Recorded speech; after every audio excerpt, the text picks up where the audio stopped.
Welcome to the France 24 debate. I'm Mark Owen. Somalia is making a small step, perhaps, to a kind of democracy this Wednesday. It's chosen its new president. Just over an hour ago, Somalia's ex-Prime Minister Mohamed Abdullahi Farmaajo won the presidential vote after the incumbent Hassan Sheikh Mohammed admitted defeat. Now, this is clearly a big moment for a country usually referred to by the media and by diplomats as a failed state. And perhaps a good reason, given the troubles that Somalis have lived through. Dictatorship, Islamist terrorism, famine and war. But choosing the Somali president is not an act of the people as such. Members of the parliament in Mogadishu get that privilege. This forum is a dense representation of the views and interests of the various factions, clans in Somali society. So you're left with the thought that it's democracy, but perhaps not as we know it in the West. It comes out of a traditional structure of clans, each with a chief representing their people, who select the clan representatives, who have selected the president. Nonetheless, it is a start on that road to democracy, and many see this as a very positive thing. The clan structure is the only thing that survived all the troubles of the past 30 years. We'll meet our guests after this from Nadia Massi. Somalia's new president faces an uphill battle. From security to corruption to foreign policy, Somalis are hoping that serious reform can help make the country safer and grow the economy. From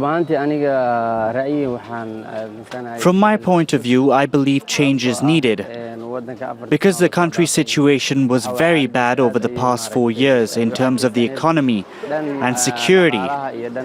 We don't want the current president. One of the greatest challenges is terrorism. Al-Qaeda affiliate Al-Shabaab frequently launches attacks against civilian and military targets. Only last week, 28 were killed in a suicide car bomb outside an upmarket hotel in Mogadishu.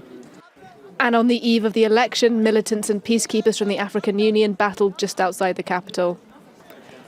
Such is the country's reputation as a hotbed of Islamist extremism that Somalia is one of the 7 Muslim-majority countries whose residents are barred from the United States.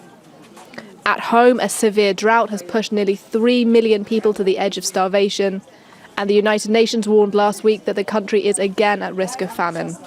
Corruption among the political elite is another key concern for ordinary Somalis. I would suggest to cut off the parliamentarians' budget and increase the budget of the security forces. We are civilians, and we need to work for ourselves. We don't need a salary from the MPs. Although Wednesday's election was billed as the nation's most democratic in nearly 50 years, reports of votes being sold for as much as $30,000 apiece alarmed observers. Above all, critics say the new president needs to prove he is as determined to rout out corruption as he is to tackle Al-Shabaab terrorism.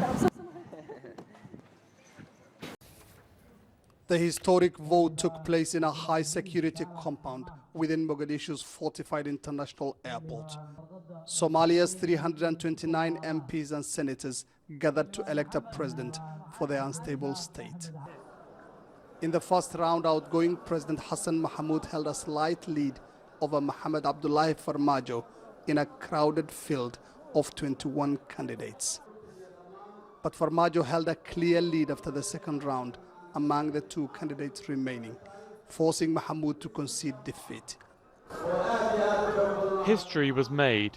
We have taken this path to democracy. And now I want to congratulate Mohamed Abdullahi Farmaajo. With President Mahmoud's mandate already expired, the new president was quickly sworn in. This victory belongs to the Somali people. This is the beginning of the era of unity, the democracy of Somalia, and the beginning of the fight against corruption. Thousands of cheering Somalis quickly took to the streets of the capital in jubilation, chanting the new president's name. Cheering soldiers fired into the air.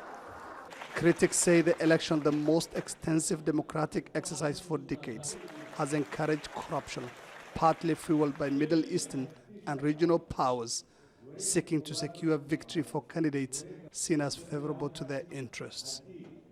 Members of parliament, however, say the election results and change in leadership vindicates the process. The future of Somalia is very bright, and inshallah I'm hoping that, as I believe, it's how people will see it as well, and they see the change as much as I see it, and it's going to come, and so we'll be making Somalia great again. Somalia's new president is facing huge challenges, key among them rebuilding the collapsed state institutions and a national army that has the capacity to fight Al-Shabaab fighters. He also has to deal with the massive poverty in the country. Farmaajo holds dual Somali-US citizenship. He holds degrees from the State University of New York in Buffalo and was Prime Minister for 8 months before leaving the post in 2011. Mohamed Ado, Al Jazeera, Mogadishu, Somalia.